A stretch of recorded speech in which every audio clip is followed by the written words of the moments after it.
Good morning guys! Welcome to 5th Generation Hobby Shop. Shoutout natin si Sir Mark Binancio of Masbate. So, testing tayo ng 5.1K Full O2. Airsoft Pistol WE 5.1 Type K. So, ito yung kanyang box. Yan, full automatic 5.1 Type K. So, bossing, kinabit ko na yung recoil buffer. So, ginabit natin is Infinity Custom hard type recoil buffer. Pwede siya sa high kappa ENC, Tokyo Marui, WE. Yan, nakakabit na yan sa loob ng sa unit natin, boss. So, ito yung unit. Ito yung magazine niya. Capacity nito, boss, 30 rounder. Pwede ka rin gumamit nito ng long magazine, yung 50. So ito boss, yung unit mo. Yan, kung mapapansin mo boss, hindi na umaabot yung slide stop. Kasi nakakabit na dyan yung buffer yan. Papakita ko lang sa iyo boss ha. So ito yung recoil buffer bossing. Yan, kulay puti na yan. Yan yung nakakabit. Yan yung Infinity Custom bossing. So kung tatanggalin mo yan, babalik yan sa stock. Mag-open slide na siya ulit. Yan. Madali lang naman siya actually, tanggalin bossing, yan lang oh. Labas mo lang to. Tapos angat mo lang to. Ingatan mo lang, alalay lang bossing ha, kasi pwedeng tumalsik yan bossing yan. Yan. Tapos ito lang yan bossing.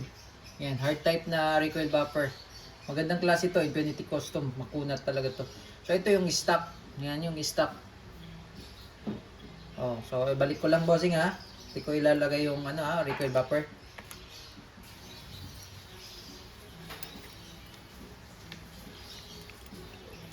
Para makita mo lang boss na mag-open slide siya pag walang recoil buffer.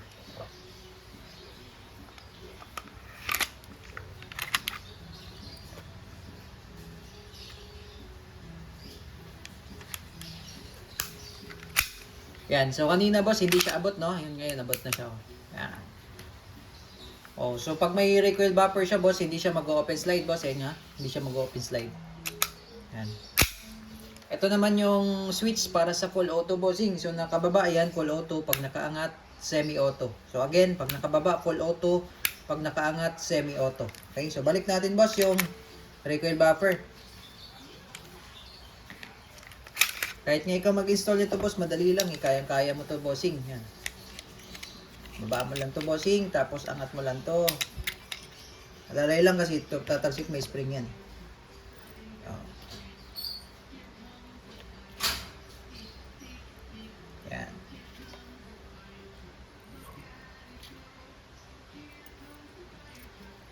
So, ganun lang bossing, ganun lang kadali. Maglagay ng buffer. Oh. Alok mo lang siya dyan. Pasok. Bitaw. Oh. Yan. Okay. So, lagyan na natin ng ito dahil binuksan na natin, binaplas na natin, lagyan natin oil.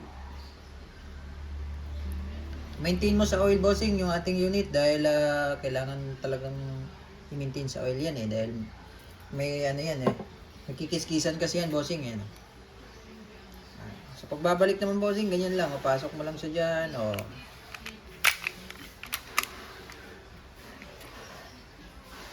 timing mo lang siya dito bossing, yan.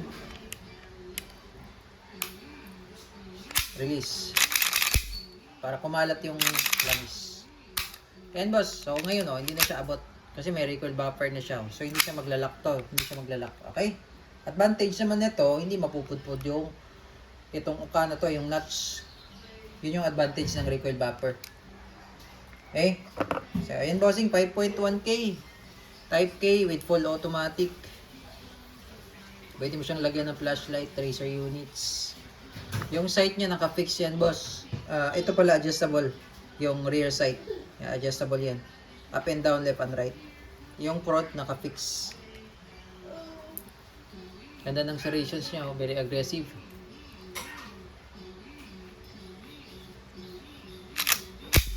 Okay, testing natin, bossing. 5.1K with full automatic. Tagil na natin ng gas. Semi and full auto to.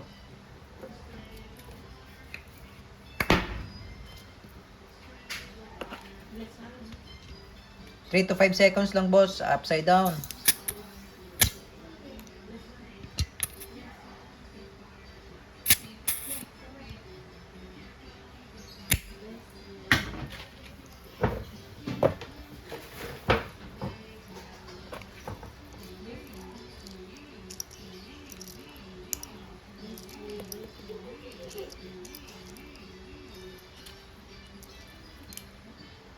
Yan bossing.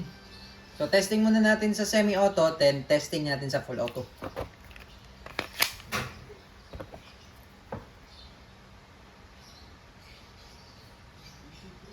Bossing, testing tayo boss. Semi-auto muna bossing.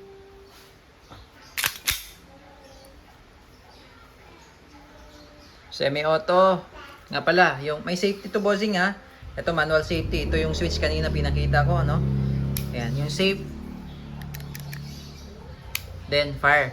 Ngayon pag hindi naman ito nakadiin, kahit kalabitin mo, hindi rin siya puputok. So yan yun. Dual safety features. Okay? Semi-auto. Firing.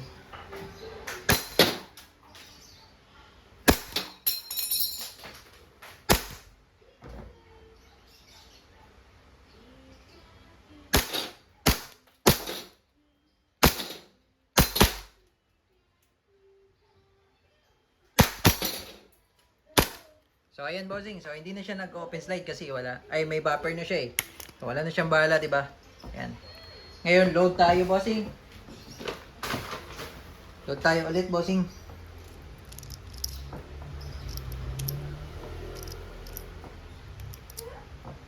Okay, so testing naman natin boss yung full automatic. So baba mo lang yung switch bossing. Yan. Tangkasa. Then, this is full automatic. Ito, bossing ha. Rat-rat to, bossing. Rat-rat. Ano? So, wala na siyang bala, bossing. So, yun yung full automatic, bossing. Pero, petics lang tayo sa full automatic, bossing. Kasi mabilis talaga maka-worn out ng internal parts yan. Okay? So, okay na, boss. Unit mo. Yan, wala nang bala siya. So, hindi siya nag-open slide. Ngayon, pag tinanggal mo yung recoil buffer, mag-open slide yan. Yung maglalak siya. Hindi siya mag-open slide kasi hindi yan abot to, hindi yan sasampay. Okay na bossing. 5.1 Type K Airsoft pistol.